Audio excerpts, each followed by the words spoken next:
Hoje pela manhã, acho que a Adriana não está aí, né? A Adriana está aí?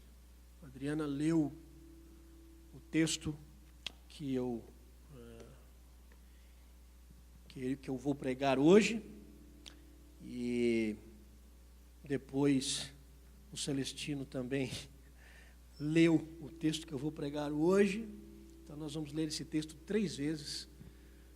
E eu não acredito em coincidências, talvez eu acredito que Deus já esteja fazendo alguma coisa. Eu confesso que foi um grande desafio para mim essa semana preparar a mensagem sobre esse tema. Nós estamos numa série de mensagens falando sobre Babilônia. Eu não quero viver essa confusão. Para quem não esteve na semana passada, nós iniciamos a série falando um pouquinho sobre isso. Babilônia vem de Babel, que significa confusão. E o nosso mundo tem jogado um discurso um tanto quanto confuso a respeito de alguns assuntos. E nós vamos trabalhar 4 assuntos nessa série de mensagens. Não um assunto confuso, porque o mundo já basta o mundo com a sua confusão. Então nós queremos agora trazer para a igreja, munir mente e coração dentro de alguns pontos, para que nós possamos dialogar com o mundo e saber responder e saber argumentar biblicamente sobre algumas questões. Salmo número 1. Bem-aventurado o homem que não anda no conselho dos ímpios, não se detém no caminho dos pecadores e nem se assenta à roda dos escarnecedores. Antes o seu prazer está na lei do Senhor, e nela medita de dia e de noite. Ele é como a árvore plantada junto à corrente de água, que no devido tempo dá o seu fruto, e cuja folhagem não murcha, e tudo quanto ele faz será bem-sucedido. Os ímpios não são assim. São, porém, como a palha que o vento dispersa.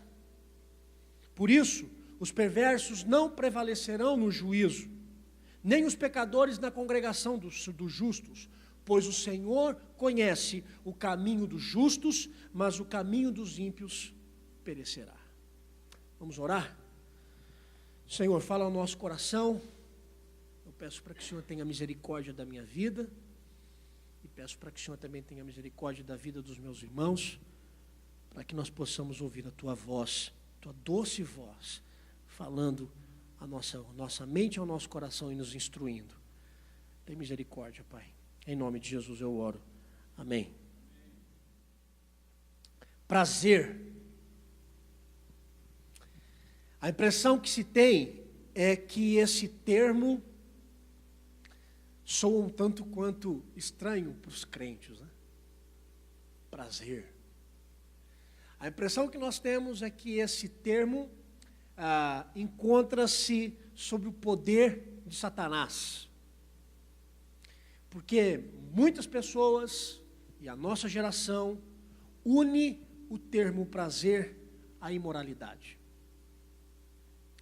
Para você ter uma ideia, quando eu comecei a estudar sobre a temática para preparar a mensagem, eu digitei, fiz uma pesquisa no Google e digitei prazer, só. Eu quero ver o que o Google vai me dar. E eu joguei prazer no Google. E as primeiras 5 respostas que eu tive sobre o tema estavam ligadas ao sexo. O que nós precisamos entender é que o prazer faz parte do pacote criacional de Deus. A gente tem que iniciar a nossa conversa assim. O prazer faz parte do pacote criacional de Deus. Por quê? Porque o próprio Deus tem prazer. Ele tem prazer. O prazer, assim como a família, como nós falamos na semana passada, o prazer faz parte da estrutura criada por Deus. O problema, como eu disse também na semana passada, não está na estrutura criada por Deus, mas está na direção que o homem dá à estrutura criada. Esse é o problema. O problema não está na estrutura, está na direção. Ou nós apontamos essa estrutura para uma direção que glorifique a Deus, ou nós apontamos essa estrutura para uma direção que se rebela contra Deus. O prazer, ele nada mais é também do que um estímulo físico. Ele é sensorial. Ele chega até o nosso cérebro pela liberação da ocitocina, e que causa um profundo sentimento de alegria, de êxtase, de satisfação. Isso é o prazer. Lá na filosofia grega, o grande nome que se falou muito sobre o prazer, um nome em destaque, é Epícuro. E Epícuro viveu no ano 341 a 270 a.C. E ele desenvolveu a ideia de uma perspectiva de vida prazerosa. Vida e prazer. E ele desenvolve essa ideia num tripé.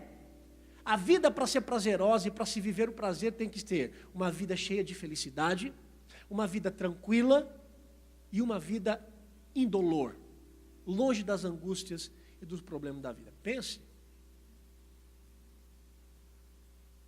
Eu acho que deve ser o céu, né? Felicidade eterna, né? Tranquilidade. Se bem que os baianos devem viver um pouquinho esse negócio, né? E vida indolor.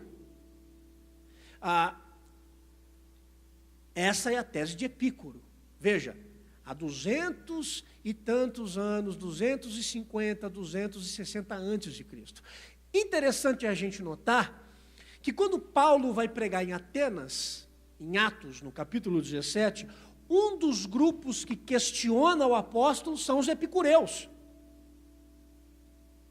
E aí eles dizem lá em Atos, no capítulo 17, versículo 18, e alguns dos filósofos epicureus que contendiam com ele, havendo quem disse, o que quer dizer esse tagarela? Então, Paulo já tinha lidado com esses seguidores da filosofia de Epicureu, que viviam a questão do prazer, de uma vida, felicidade, em busca da felicidade a qualquer preço, uma vida tranquila, uma vida indolor. Mas não só apenas a biologia, não apenas também a filosofia, mas também a Bíblia fala sobre o prazer. Se nós folhearmos o Novo Testamento, nós vamos ver que no Novo Testamento nós temos duas concepções sobre o prazer. Uma positiva e uma concepção negativa. A concepção negativa, a concepção positiva, ela vem do termo grego eudokel.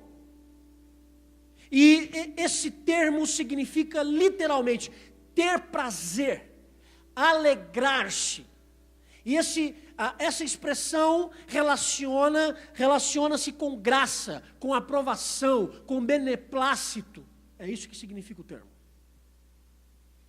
No entanto, a concepção negativa de prazer no Novo Testamento é usado o termo hedoné, que aí vem da palavra hedonismo na nossa língua portuguesa. Esse conceito negativo de prazer, hedoné, ele aparece basicamente em dois textos que me chamou a atenção nessa semana. O primeiro é em Tiago, capítulo 4, versículo 1, onde diz: de onde procedem guerras e contendas que há entre vós, senão dos prazeres que militam na vossa carne. Hedoné, os prazeres que militam na vossa carne. O segundo texto interessante é de Romanos, capítulo 7, versículo 5, quando ele diz: porque quando vivíamos segundo a carne, as paixões pecaminosas, e paixões aqui é hedoné, as paixões pecaminosas postas em realce pela lei, operavam em nossos membros a fim de frutificarem para a morte. Veja, o conceito, o prazer do conceito negativo, é exatamente esse conceito que caminha de modo oposto à vontade de Deus. Caminha de modo oposto à vontade de Deus. É um prazer nas práticas que são contrárias ao reino de Deus. Isso é o hedoné. No Salmo 1, ou melhor dizendo, o Salmo número 1, ele trata sobre essa diferença entre prazer emancipado de Deus e o prazer no próprio Deus. O Salmo 1 pinta esse retrato do prazer que se emancipa de Deus, do prazer em comparação com o prazer que só temos em Deus. O que diz o Salmo primeiro? O Salmo ele une o conceito de felicidade ao prazer. Ele une as duas coisas. Ser feliz é ter prazer. Ter prazer é ser feliz.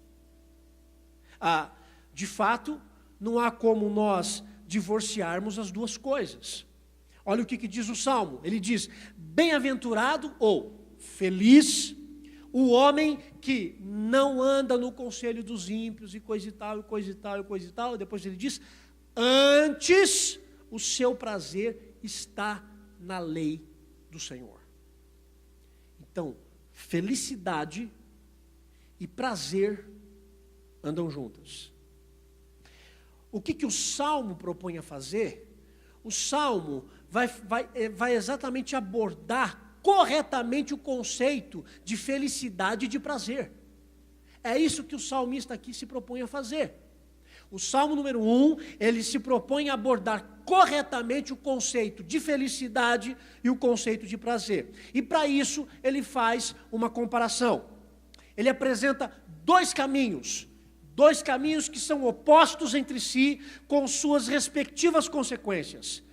Tanto um caminho quanto o outro, ambos têm as suas devidas consequências. Olha só, o primeiro caminho de prazer, segundo o Salmo, está no versículo 1.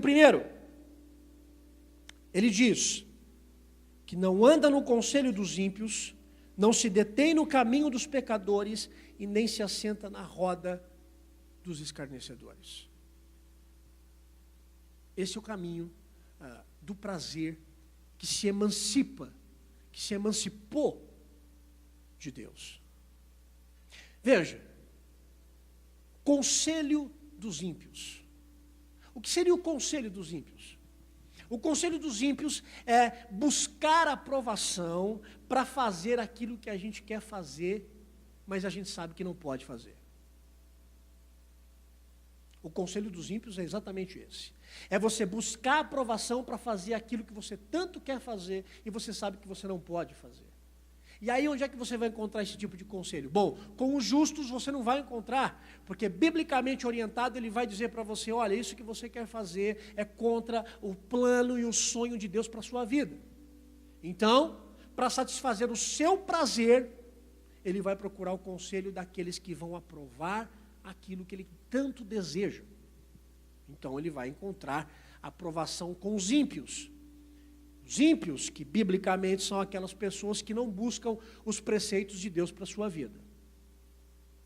Então o caminho do prazer emancipado a Deus começa a ser apresentado. O primeiro é a gente buscar aprovação para fazer as coisas que a gente não pode fazer, é buscar aprovação para justificar o pecado que nós queremos, é buscar aprovação para nos lambuzarmos nos prazeres hedonistas que nós tanto desejamos e que nos afasta do Senhor. Então a gente vai buscar alguém que nos lê a palavra. Não faz isso porque não tem nada a ver.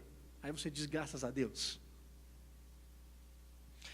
O segundo ponto é o caminho dos pecadores.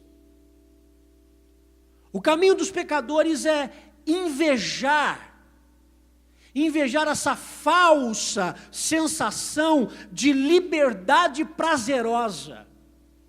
Tem muito crente por aí que fica observando o caminho de algumas pessoas que não andam com Deus e ficam invejando essa sensação de falsa liberdade que essas pessoas têm. Deixa eu dizer uma coisa para você. Liberdade quem dá é só o Evangelho.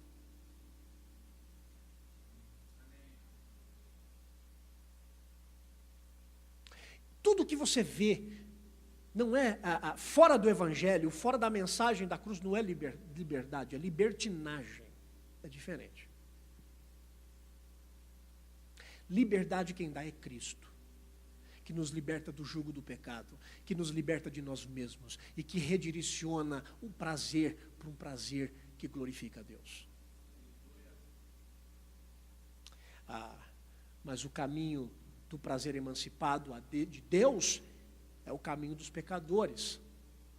É essa vontade de fazer o que seu amigo da faculdade que não é crente faz e você como crente não pode fazer.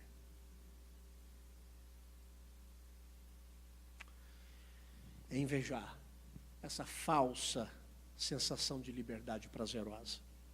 E, por fim, ele fala da roda dos escarnecedores.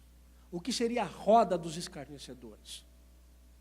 A roda dos escarnecedores é você se deleitar na intimidade relacional dos que vivem o prazer emancipado de Deus. A roda dos escarnecedores é você manter essas pessoas que não buscam orientação da palavra de Deus e que querem satisfazer os seus prazeres, emancipando-se de Deus. É você fazer dessas pessoas os seus melhores amigos, os seus melhores conselheiros, os mais próximos da sua vida e que vão influenciar você.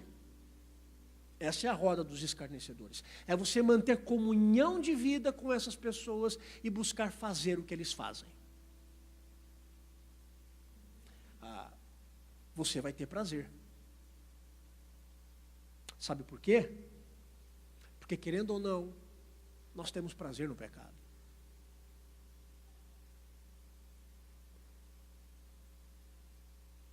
A grande questão é que quando o Espírito Santo habita em nós nos arrependemos e ficamos contritos e lamentamos e choramos e lutamos contra isso.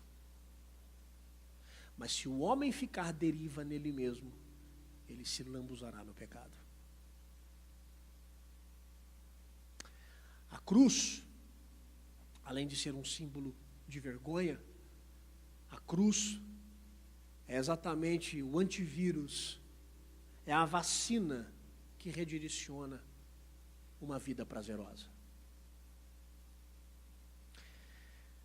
Conselho dos ímpios, caminho dos pecadores e roda dos escarnecedores. Viver uma vida pautada nos deleites desse primeiro exemplo de vida prazerosa é você não cogitar os projetos que Deus tem para oferecer para você a respeito de uma vida cheia de prazer. Ou você acha que Deus não quer que você tenha uma vida cheia de prazer?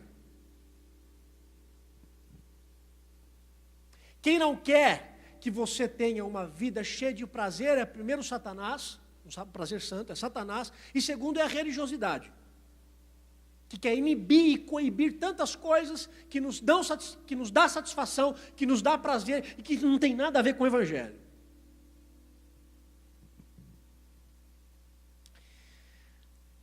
A partir daí, o Salmo oferece um outro tipo de caminho sobre uma vida prazerosa. E aí perceba que o homem aqui, o bem-aventurado homem, é que o homem é homem, a mulher, não é gênero. Perceba que essa pessoa que anda no segundo caminho, não neste primeiro, que anda no segundo caminho, não se satisfaz numa vida de prazer que emancipou-se de Deus. Preste atenção. A pessoa que percebe e que descobre o prazer em Deus, ela não se satisfaz mais em viver uma vida de prazer longe e sem Deus. No texto, no Salmo, é oferecido ao justo. Nós temos o ímpio e temos o justo. É oferecido ao justo, quem é o justo? O justo é aquela pessoa que quer viver em obediência, que quer viver em santidade, os preceitos e os planos de Deus para a sua vida. Esse é o justo. O justo não é aquele que não peca, é aquele que se submete à vontade de Deus. Esse é o justo. É oferecido ao justo o caminho de viver uma vida prazerosa sem Deus. Se é oferecido ao justo aqui no Salmo 1 um caminho de vida prazerosa sem Deus, você acha que na primeira esquina onde você viver amanhã, você não vai ser confrontado com um tipo de prazer emancipado de Deus? Sim, porque o mundo está aí fora, e nós não estamos isentos das flechas, e nem das informações, e nem do discurso babilônico da nossa geração a respeito de prazer. É oferecido a nós.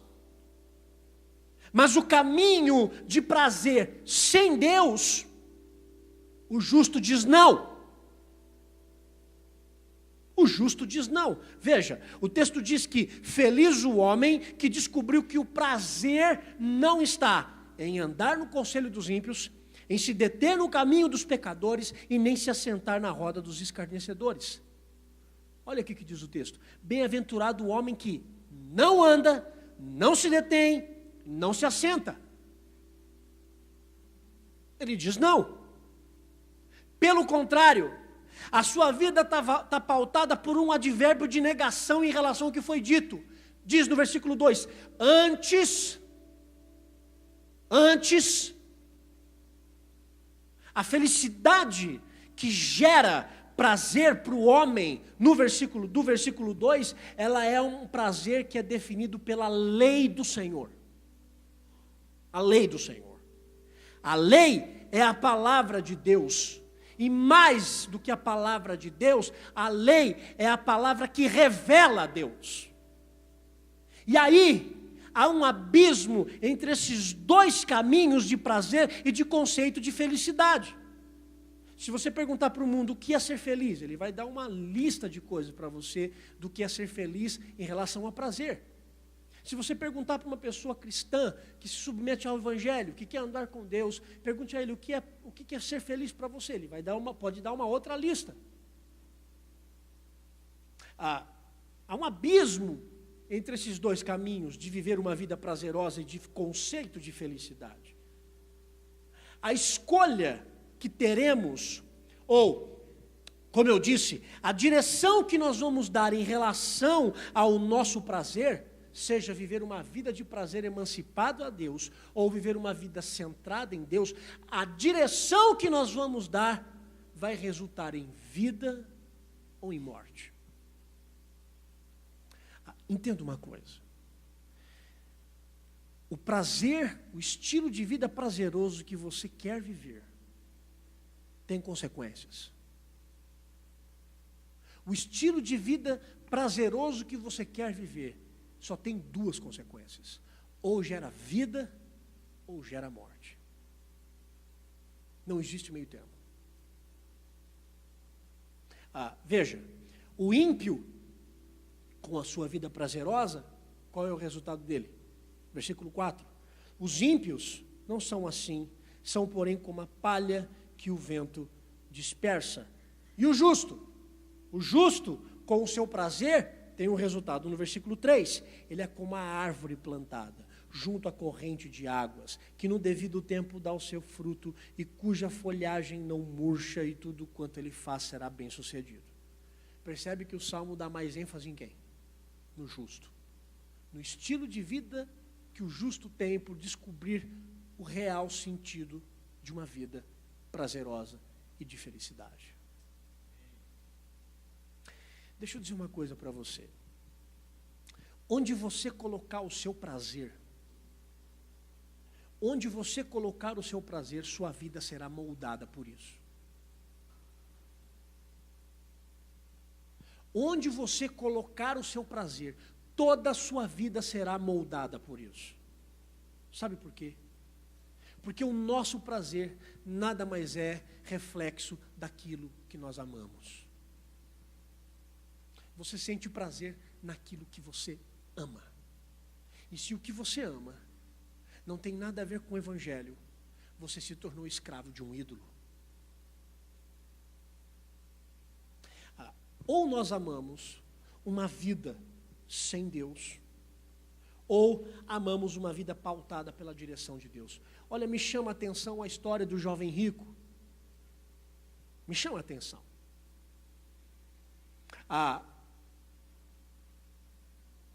Ele chega para Jesus, ele quer saber a respeito da salvação.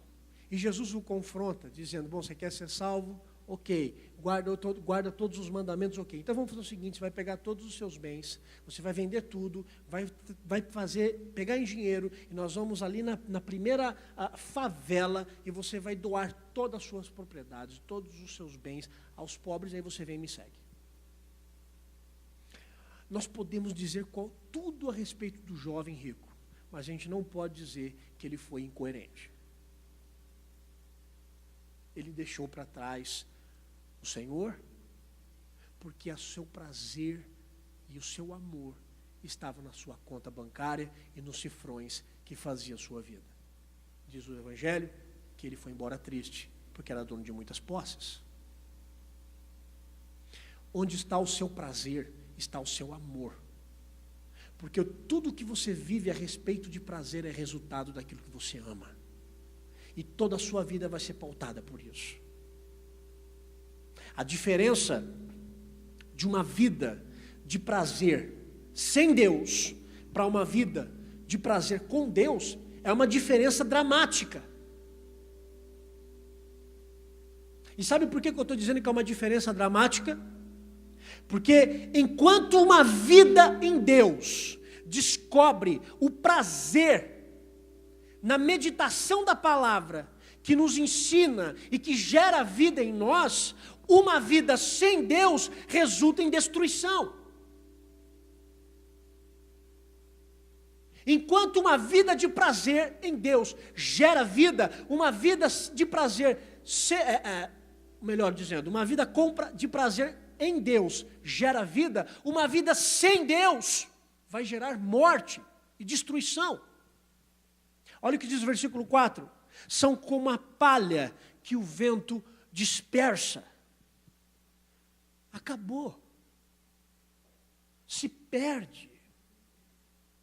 Vai embora.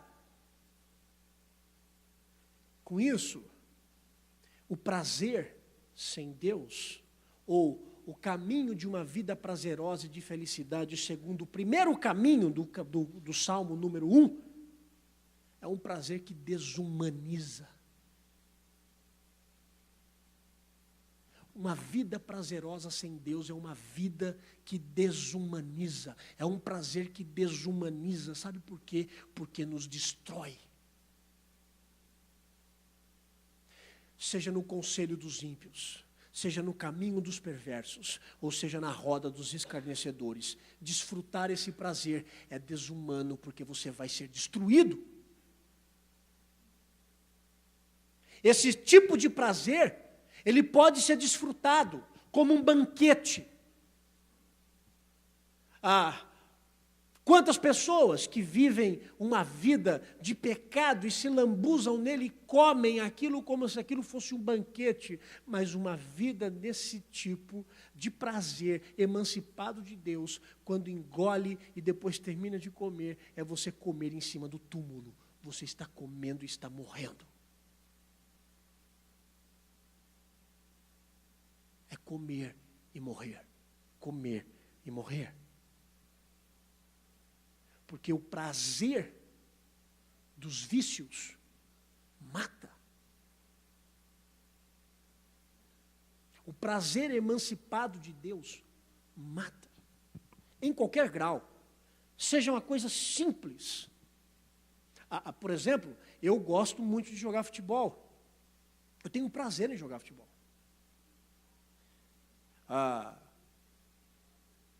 Eu amo jogar futebol porque eu gosto de jogar desde criança. Se eu tenho prazer nisso,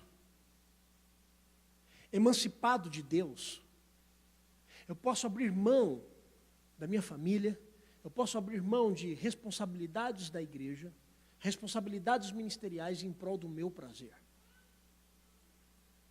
Eu estou dando um exemplo simples. Mas a gente pode dar outros, tantos, mais graves e mais sérios e mais profundos e com implicações mais dramáticas.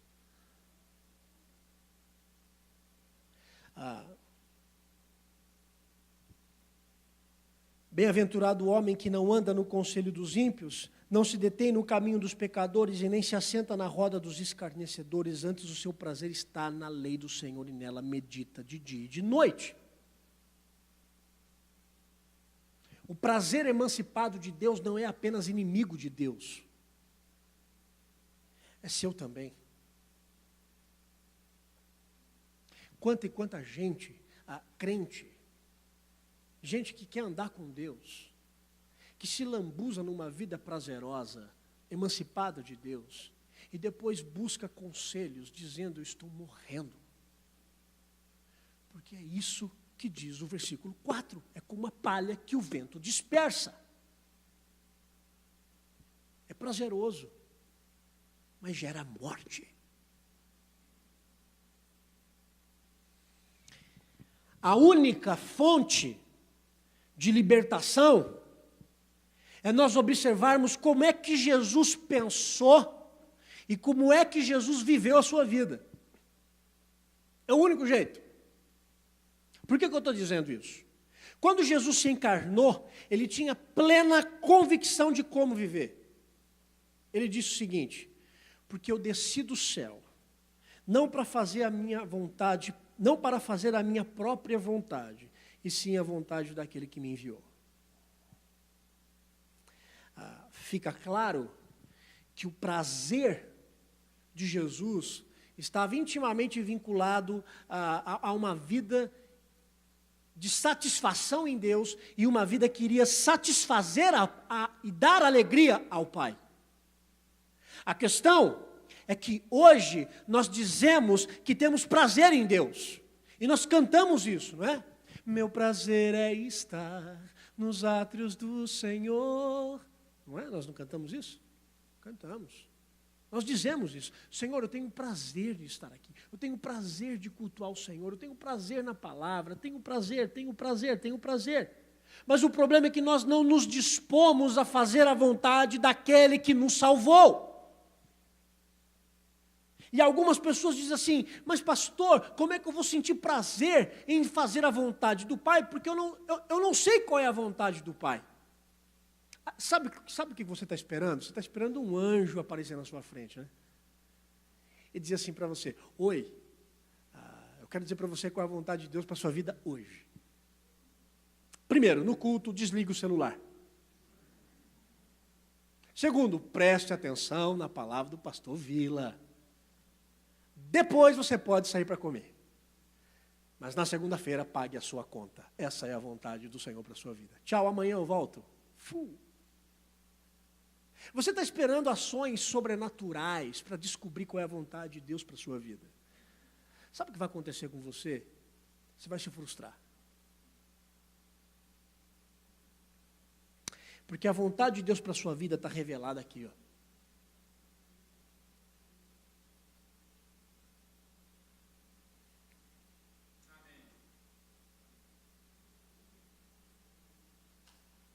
Aí sabe como é que os crentes fazem hoje? Eles querem descobrir a vontade de Deus na base de conta-gota. Está com sede? Imagina, pense para você matar sua sede na base de conta-gota. Vai dar conta? Morrendo de sede. Aí você pega um copo d'água, pega o conta-gota e vai um pouquinho. É assim, sabe o que eu quero dizer com isso?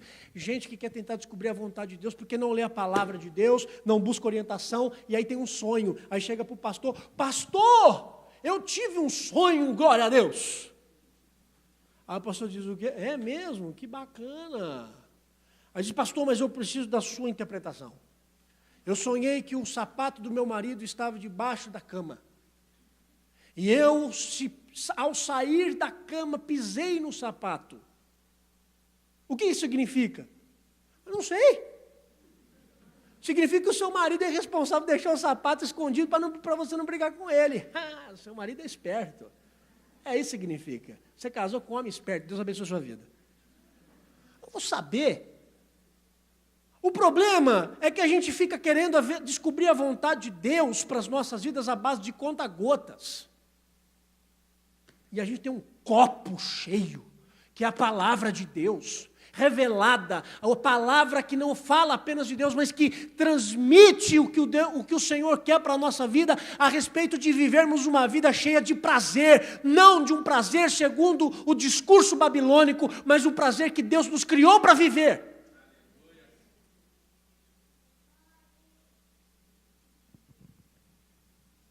Em outra passagem, Jesus disse: examinai as Escrituras, porque julgais ter nelas a vida eterna, e são elas mesmas que testificam de mim. E quando nós lemos no Salmo 1, o Salmo 1 diz: o prazer está em meditar na lei do Senhor de dia e de noite. O prazer não é ser alimentado por sonhos, o prazer não é apenas ser alimentado por conversas, o prazer é meditar na palavra do Senhor, e você vai descobrir quem é o Senhor. Não apenas ler um texto bíblico, mas viver uma vida bíblica como resultado de uma reflexão diária. Tendo prazer em viver uma vida alegre, uma vida feliz, que abençoe o próximo, e que alegre o coração de Deus.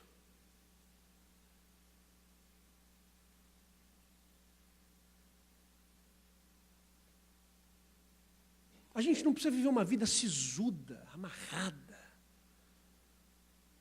A gente pode descobrir o prazer em pequenas coisas, na relação conjugal, brincar com o filho, no trabalho, em comprar alguma coisa, mas nada disso é um fim em si mesmo, porque o nosso prazer não está nesse mundo, o nosso prazer está no Senhor. E quando nós entendemos isso, nós vamos descobrir o que é viver uma vida feliz.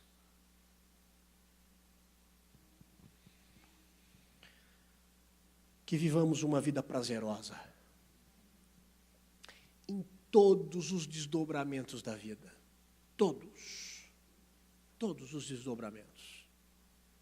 Mas que isso seja reflexo de meditar na lei do Senhor e fazer a sua vontade. Que o povo de Deus viva uma vida de prazer. Não de um prazer emancipado de Deus, mas que você viva uma vida cheia de prazer, porque Deus lhe ensinará a viver com prazer e no prazer. Vamos orar.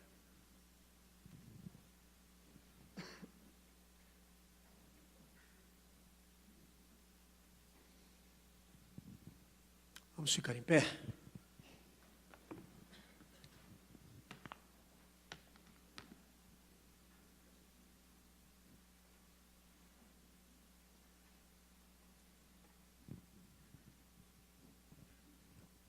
Pai, eu quero colocar as nossas vidas diante do Teu altar. Queremos Te agradecer porque o Senhor nos criou com prazer. É bom sentir isso, como é gostoso fisicamente, emocionalmente, como é bom, espiritualmente, como é bom sentir prazer. Mas o problema, Senhor, é que nós podemos nos tornar escravos do prazer. De um prazer emancipado da Tua palavra, de um prazer emancipado do Senhor. Eu oro, Senhor, para que nós não venhamos a viver uma vida de prazer que não cogita os planos do Senhor. Eu oro, Senhor, para que o Senhor possa libertar homens, mulheres, jovens, adolescentes, qualquer pessoa que esteja vivendo uma vida de prazer e que está morrendo por estar vivendo longe do Senhor. Eu oro para que o Senhor nos ensine a vivermos uma vida recheada de prazer, recheada de alegria e de felicidade, tendo o Senhor como a nossa orientação de vida. Eu oro por aqueles que já perderam o prazer na vida, perderam o prazer de viver, perderam o prazer de se relacionar, perderam o prazer de estar na igreja, perderam o prazer no Senhor. Deus, renova no coração dessas pessoas o prazer de viver uma vida no Senhor. E que nós, como cristãos, possamos viver uma vida feliz, uma vida alegre, e desfrutar dessa terra, o quanto nós estivermos aqui. Sempre lembrando de meditarmos na palavra do Senhor, de dia e de noite.